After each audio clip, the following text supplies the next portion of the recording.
Wait, before you call Ravan a villain, was this? One calls him the villain.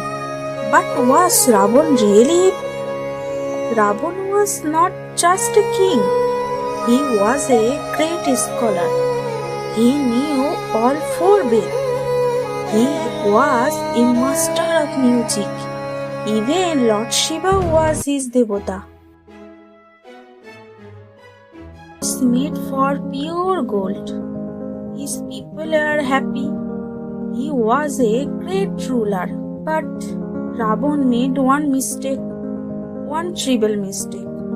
He kidnapped Sita. And that one mistake destroyed everything. Listen, even the most powerful, most intelligent person can be destroyed by one wrong decision.